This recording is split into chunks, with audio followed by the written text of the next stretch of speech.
Olá, meninos e meninas, beleza? Vamos começar aí mais uma aula de filosofia. E essa aula a gente começa aí já com uma provocação, né? Vamos provocar, vamos acender a chama da intelectualidade, do conhecimento que habita dentro de você, está aí dentro. E a gente começa a provocação com o título da nossa aula. Deixa eu colocar só o laser aqui, que eu gosto. Mas a provocação é vidas negras importam? A gente vai falar sobre, a partir dessa pergunta, sobre preconceito racial. E aí a gente já pode fazer os nossos questionamentos, se existem ou não, se tem sentido ou não a gente falar em preconceito racial em pleno século XXI. Beleza?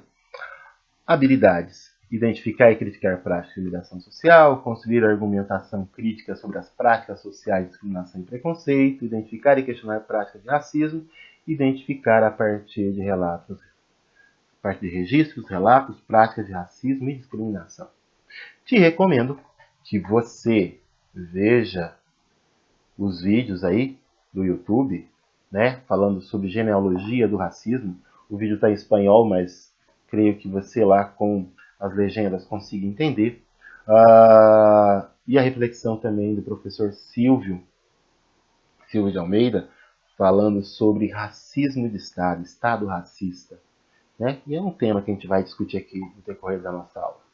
Ou ainda que você leia, né, esse texto aí do Brasil Escola, que é um texto que está bacana, falando sobre a questão do racismo no Brasil.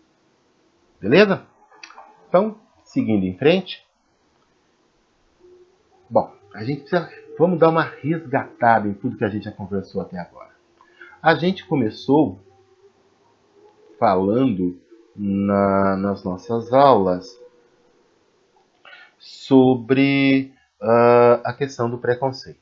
E aí a gente entender lá, né, a gente usou o Norberto Bobbio como referencial, que ele classifica os preconceitos em dois tipos, os individuais, pessoa a pessoa, e os sociais, o coletivo, quando a sociedade, ou o Estado, a política, as instituições praticam o preconceito. E ele diz também que esse preconceito ele revela uma ignorância porque ele é pensado a partir de um estereótipo, que são ideias não verdadeiras, né? São ideias superficiais sobre os indivíduos, os lugares, as pessoas, as culturas. Então, o preconceito tem esse objetivo. E como estratégias, como questão social, a gente viu na aula passada o preconceito com relação aos idosos, né, com o estudo do texto da Simone de Beauvoir, A Velhice, o estudo do Estatuto do Idoso e o Estatuto da Criança e do Adolescente, que são esses dois grupos que sofrem com o preconceito etário, com o preconceito geracional, com o ageísmo, ou seja, um preconceito em relação à idade que tem. De novo, isso não se dá só na relação pessoal, você e sua avó, você e sua mãe. Isso dá em termos sociais. Esse tipo de preconceito, ele faz com que esses dois grupos, os mais jovens e os mais idosos, sejam discriminados, sejam humilhados e excluídos da estrutura social. Dito isso, a gente pode aí começar a pensar então em preconceito racial. E o que é o preconceito racial? O preconceito racial, ele é quando a gente parte de um estereótipo baseado nas características físicas ou culturais de um determinado grupo de pessoas ou de uma sociedade. Então, eu vou lá e digo que esse grupo de pessoas, eles são menos inteligentes ou são mais inteligentes, são menos bonitos, são mais bonitos. Eu caracterizo, eu categorizo, eu padronizo todas as pessoas desse grupo baseado no estereótipo que eu julgo ser positivo. Tá? Só que esse preconceito racial, ele é um pouco mais profundo, porque historicamente você vai ver ele sendo usado como uma estratégia de dominação, como uma estratégia de um povo dominando o outro. Vou te dar alguns exemplos históricos disso. Roma, né? Todos aqueles que não eram romanos, que não faziam parte do estereótipo físico ou cultural dos romanos, eram bárbaros. Portanto, povos menores, povos com menos cultura, com menos capacidade, com menos inteligência, menos beleza, menos força, menos capacidade de se autogovernar. A gente também tem essa questão do racismo que coloca um grupo e uma sociedade como menor, como diminuída, humilhada, dentro do processo de escravidão que acontece com índios, africanos e vários outros povos a partir do século XVI. Por que a gente fala mais dos índios e dos negros? Primeiro, falar dos índios, porque nós estamos na América, nós somos americanos. E aí, os índios são os povos originais da América que foram escravizados, humilhados, diminuídos na sua cultura, na sua autoestima física e tudo mais. Também os africanos, porque aí era uma estratégia de dominação e uma estratégia de comércio. Ir lá na África, pegar africanos, trazer para as Américas, né, vamos falar no caso o Brasil, trocar por mercadorias brasileiras, levar para a Europa, vender para a Europa e todo esse comércio que havia aí no Atlântico. Tá? Você deve ter estudado isso nas aulas de história. Então, nesse caso, esse preconceito racial ele é uma estratégia de dominação para dizer para o outro: você não é capaz de ocupar, você não é capaz de se autogovernar, você é um ser menor. Isso é tão notório que um frei chamado Bartolomeu de Las Casas escreveu um texto para o rei de Espanha, para a igreja na Europa, para provar que os índios tinham alma, para dizer que o índio era tão gente quanto o europeu. Olha que coisa absurda, né, que nos leva ao racismo. Só que, a partir do século XIX, o racismo ele ganha algumas conotações muito fortes. E isso através de um pensador francês chamado Gobineau. Ele, a partir do seu texto, né, Ensaio sobre a Desigualdade das Raças Humanas, no século XIX, ele deixa muito claro três coisas. Que existem raças humanas, que as diferenças das raças estão no seu desenvolvimento histórico e social e cultural, e de que existe uma raça superior. No caso, a raça ariana, a raça branca, aquela que tem mais cultura, que tem mais inteligência e que pode dominar as outras raças. Essas ideias de Gobineau vão dar origem à ideia do supremacismo branco, que na Europa, por exemplo, vai ser o argumento utilizado pelos nazistas para a perseguição dos judeus. Né? O alemão puro, né, o alemão ariano, era superior e aí ele podia dispor das raças que eram inferiores, no caso, os judeus. Então, primeira coisa, vamos desconstruir essa pseudociência. Do ponto de vista biológico, a gente pode dizer que não existem raças humanas.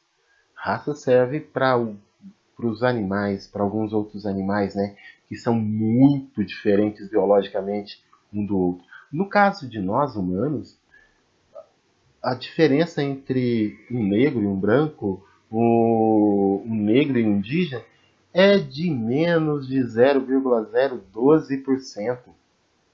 Há alguns estudos muito interessantes que encontram mais traços de ancestrais africanos em alguns brancos do que em negros nos Estados Unidos, por exemplo. Então, essa questão, do ponto de vista biológico, ela não se sustenta. Do ponto de vista social, político, jurídico, a gente fala em raças como categorização para poder entender grupos que têm menos assistência política, menos papel social, uma situação mais vulnerável em termos de vivência social. Então, aí o conceito nos ajuda a entender. Pensando nisso, a gente vai falar agora sobre um pensador que eu gosto muito, que é Michel Foucault.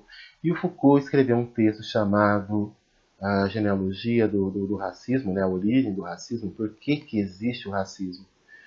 E o Foucault, né, europeu como se sustenta muito na visão do Holocausto, na visão do porquê que o nazista se coloca como racista e por que ele se acha que ele faz parte de uma raça superior. O Foucault nos dá um argumento muito interessante. O racismo ele não existe só aqui nessa relação pessoal, mas ele tem objetivos. E o objetivo dele é dominar um outro povo, é dominar um outro grupo, é dominar um grupo de pessoas. É dizer que esse grupo de pessoas, eles são menores, eles são cidadãos menores, eles são indivíduos menores, tá? Ou seja, do ponto de vista da beleza, do ponto de vista das habilidades intelectuais, do ponto de vista das habilidades culturais e tudo mais. Então, o racismo ele passa a ter dois grandes objetivos. Primeiro, a destruição de outras raças e a valorização, ou seja, a regeneração da minha própria raça. Olha que coisa interessante. Eu vou dominar o outro dizendo para ele o seguinte: a sua raça é ruim e a minha é melhor. Então, eu destruo as outras raças e torno a minha melhor. Tá? Então, essa é a raiz do racismo. E é nesse sentido que o Estado se torna racista. Porque o Estado, essa situação de dominação não é feita só ali nas relações individuais, mas nas relações institucionais da escola, do trabalho, da política, da mídia, ou seja, todas as instituições da sociedade, elas fazem com que esse outro grupo, essa outra raça, seja diminuída, seja dominada. Olha que coisa profunda. E aí a gente pode utilizar, pelas minhas pesquisas na internet, essa frase é atribuída a Angela Davis, eu espero que seja mesmo da Angela Davis. Mas a frase ela tem tudo a ver com o pensamento do Foucault. Porque não basta não ser racista, é preciso ser antirracista. Eu preciso construir uma sociedade que combata o racismo, uma sociedade que construa instituições não racistas, né? Instituições que promovam a igualdade, o respeito, e aí pensando nos dois sentimentos que a gente trabalha muito nesse bimestre nas nossas aulas sobre preconceito, que é a empatia e a alteridade, ou seja, colocar-se no lugar do outro e respeitar o outro na sua individualidade. Seguindo ainda essa ideia, esse referencial do Foucault e a frase da Angela Davis, faz muito sentido a frase do líder sul-africano Nelson Mandela, 28 anos preso pela luta contra o apartheid na África do Sul, solto, tornou-se presidente e promoveu todo um processo de reconstrução nacional, né, de reconciliação nacional, que ele disse que a gente pode ensinar as pessoas a não serem racistas. Eu posso criar instituições não racistas. Se eu posso ensinar as pessoas, se as pessoas aprendem a odiar, elas podem ser ensinadas a amar, elas podem ser ensinadas a desenvolver esse sentimento da empatia. crianças não nascem racistas, mas elas nascem num estado racista. Se eu mudo essa configuração de estado, se eu mudo o jeito da sociedade pensar, provavelmente eu vou ensinar essa criança a amar e respeitar o seu próximo. Contextualizado assim do ponto de vista filosófico, é bom a gente pensar um pouquinho a nossa sociedade, pensar o Brasil. E o Brasil não é para amadores. O Brasil não é para amadores, e aí a gente pode pegar o pensamento do Florestan Fernandes, sociólogo brasileiro, que esse ano completa 100 anos, e uma das coisas que ele disse que é muito interessante, o brasileiro tem preconceito de ter preconceito. O brasileiro parece que ele não se assume preconceituoso, ele acredita que ele vive numa sociedade que existe o mito da democracia racial. Né? Aqui todos são respeitados, todos são iguais. Né? Basta querer, basta você se esforçar, basta você merecer. Só que aí a gente tem alguns dados sociais que mostram justamente que nós vivemos num país racista, num país que tem atitudes racistas, que não é antirracista, como dizia Angela Davis. Aqui a gente tem, as pessoas negam individualmente o racismo, mas elas veem e aceitam toda essa sociedade que coloca nos seus contextos sociais, ela vai excluindo as pessoas. A gente nunca pode esquecer, né, segundo o Florestan Fernandes, que o Brasil tem um histórico de escravidão. A gente tem um grupo de pessoas no Brasil, né, que foram escravizadas, que foram tratadas e diminuídas desde o início da história do Brasil. Tá? E esse grande grupo de pessoas são os não brancos. Ou seja, quanto mais eu olho para as pessoas não brancas, né, sejam indígenas e negros, eu vejo que eles fazem parte da população mais pobre. São as pessoas que menos ocupam cargo de chefia, são as pessoas menos representadas na política, são as pessoas que estão nos piores indicadores sociais. Se você está duvidando do que eu estou falando, vai lá e olha para o IBGE. Tá? Os dados do IBGE deixam muito claro que a maioria dos grupos não brancos, aqueles que se distanciam desse biotipo europeu, são os grupos que estão nas piores condições sociais. E isso é herança da nossa história, herança da escravidão. Daí falar vidas negras importam é repensar toda a história, né? E aí, de novo, não só negros, indígenas, né? Que são os dois grupos que mais sofreram. Vou te dar um exemplo claro disso. Em 1850, foi criada a Lei de Terras no Brasil. O imigrante europeu podia ter terra. O imigrante asiático podia ter terra. Quem não podia ter terra no Brasil? Africanos, afrodescendentes e indígenas.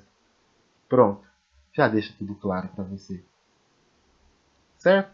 É bom a gente repensar essas coisas aí quando a gente diz que o Brasil é uma democracia racial. A gente diz isso porque nós somos um povo miscigenado, mas é um povo que procura ser mais branco e se distanciar do biotipo, seja africano ou indígena. Dito isso, né, e usando um pensador que fala dessas questões estruturais e sociais na atualidade, a gente tem o professor Silvio de Almeida, tá?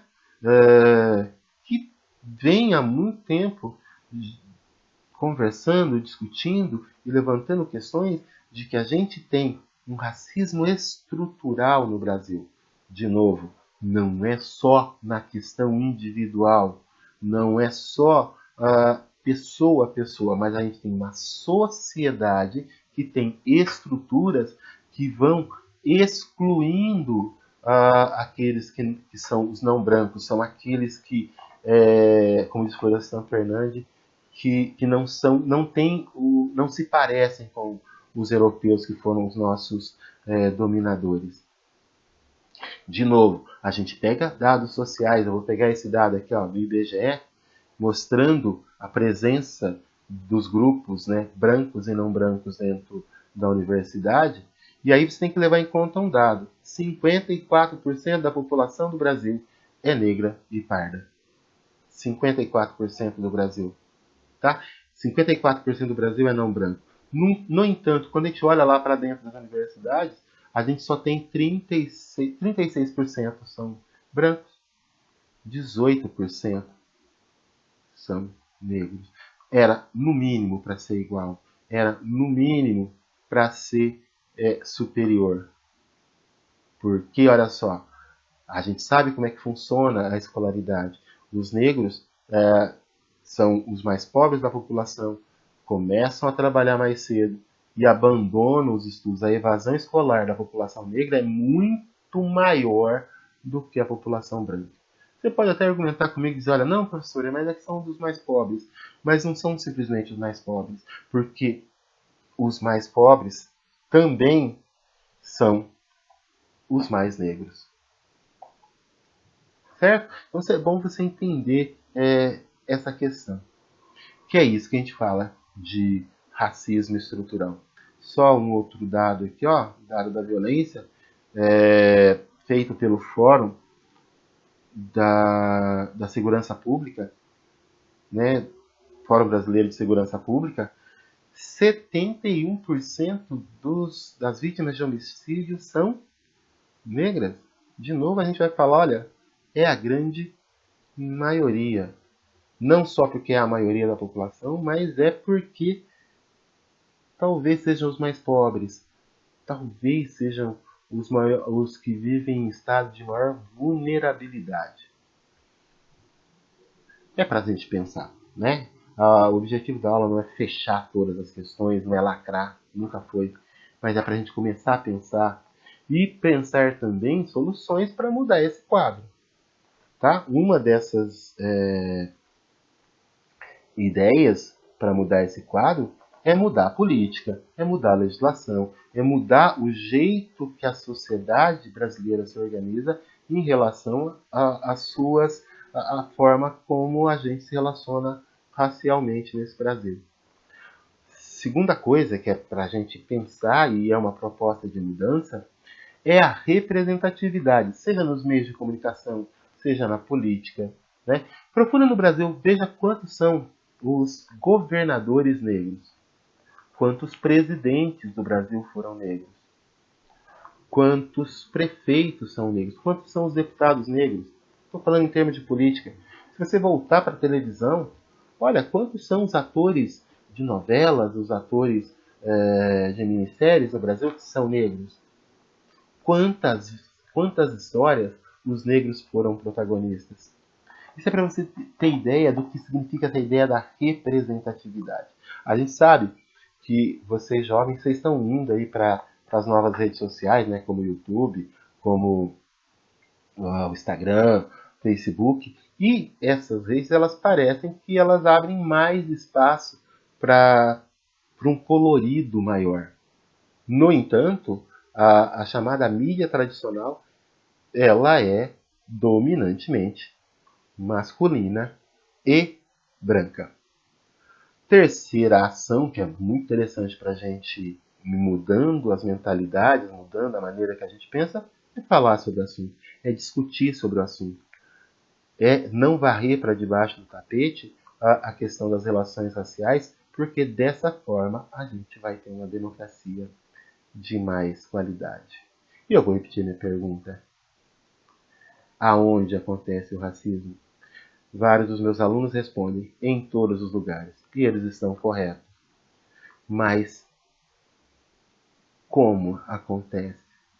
E aí a gente tem que transpor a barreira só do individual para a gente ir para o social, para o estrutural, né? Pensando na questão dos estereótipos que a gente tem, tanto estruturais quanto sociais, como dizia lá o Norberto Bobbio. Dito isso, vamos para a nossa parte da atividade. Você que faz atividade impressa, a atividade está lá no caderno do aluno e eu quero só que você faça isso daqui para mim. Ó. Pesquisa um filósofo africano ou a filosofia africana. Tem um filósofo africano muito badalado no momento, muito falado, muito comentado aqui no Brasil, que é Achille Mbembe. Fala sobre necropolítica. Né? Procura aí necropolítica, Achille Mbembe, que você vai ver, você vai conhecer o pensamento desse filósofo africano. Para que você que faz atividades pelo Classroom, né, lá pelo Google Forms, primeira pergunta é Florestan Fernandes. Né? E a ideia é se a independência do Brasil mudou.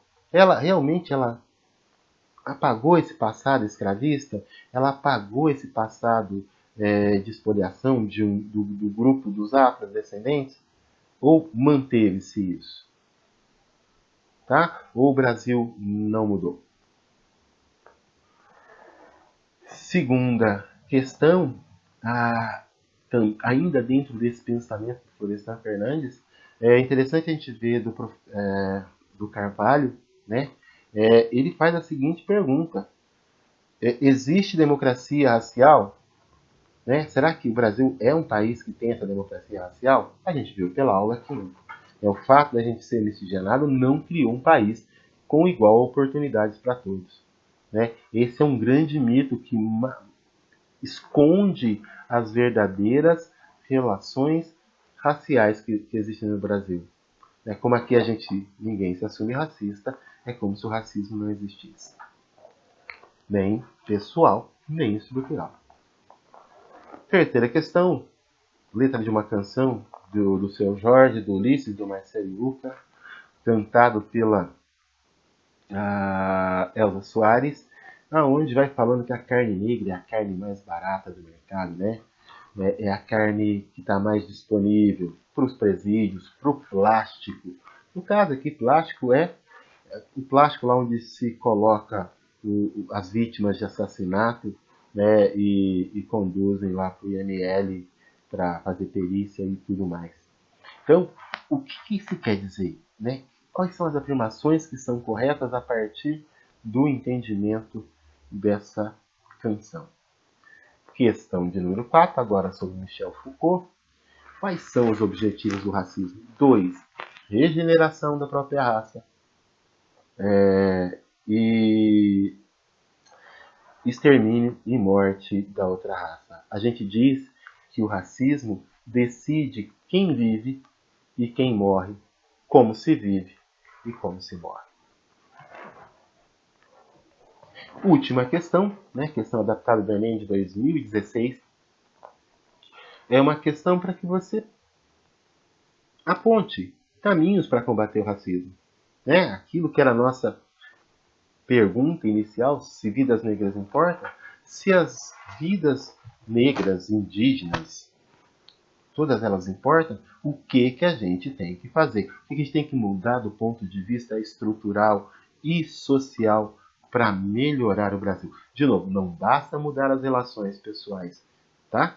É preciso pensar em mudanças sociais, mudanças estruturais. Beleza? Espero que você tenha curtido, que você tenha entendido, né? E bons estudos, um grande abraço e bons estudos.